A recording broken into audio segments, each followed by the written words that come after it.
Oi, hoje eu quero contar para vocês um caso, né, de um atendimento em que a pessoa estava com tanto medo de ser abandonada que ela acabou abandonando a outra.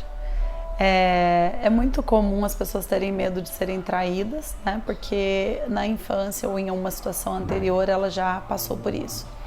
Então, nesse caso, era um casal, né?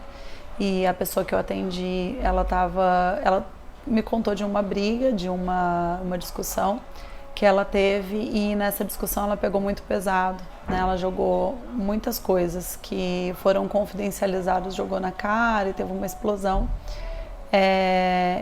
E no final da história, quando a gente começou a investigar, era um medo inconsciente bem profundo dela ser traída, né? Ela tinha muito medo porque ela ouviu essa história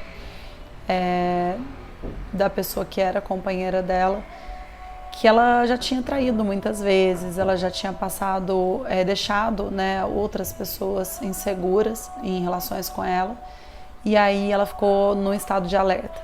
E esse estado de alerta ela descrevia como com uma armadura e ela não conseguia se entregar na relação.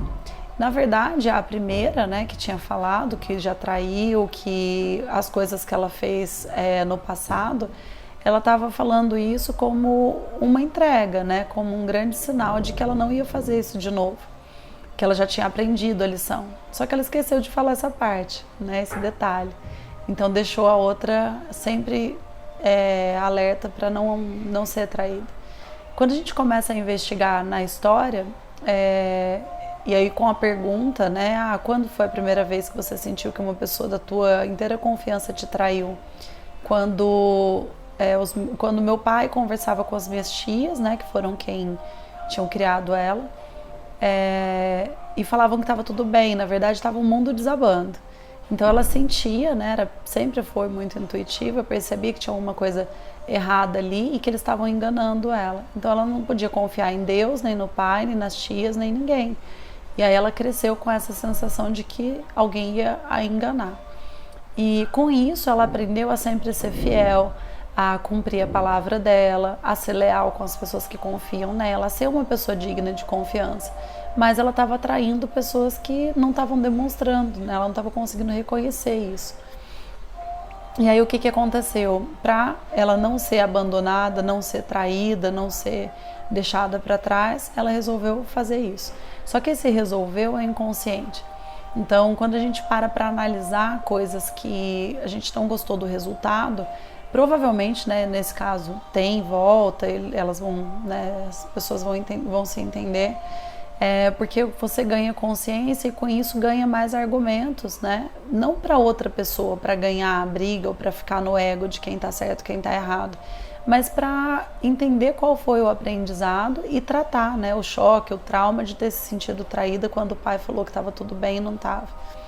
E na verdade era uma tentativa também dele poupar uma criança de resolver questões de adulto, né, questões bem sérias nesse caso. E aí quando a gente traz essas informações para o consciente, deixa isso alinhado, né, é quando a gente dá um novo significado, o que a gente chama de ressignificar. E quando a gente ressignifica, a confiança é devolvida, né? A pessoa começa a entender que não, aquilo não vai acontecer de novo, ela não precisa mais aprender a ser confiável, a ser leal, a ser íntegra, manter a palavra dessa forma, né, tão dura. Ela já aprendeu sobre isso, que a partir de agora ela aprende sem precisar dessas dificuldades e dessas formas, né, de reconhecer o aprendizado. Então, o medo do abandono, o medo da traição, o medo de ficar sozinha, isso pode ser o grande gerador, né, das brigas, dos desentendimentos dentro das relações, né, sejam elas quais forem. E o importante é você tratar isso na raiz, né, na base, onde começou, como começou, e olhar para esse passado, né? Não é um trabalho que se faz normalmente sozinho, mas se pode ir refletindo, né, com essas perguntas, se fazer essas perguntas, e se você quiser se aprofundar um pouco mais, a terapia quântica é super indicada para isso também.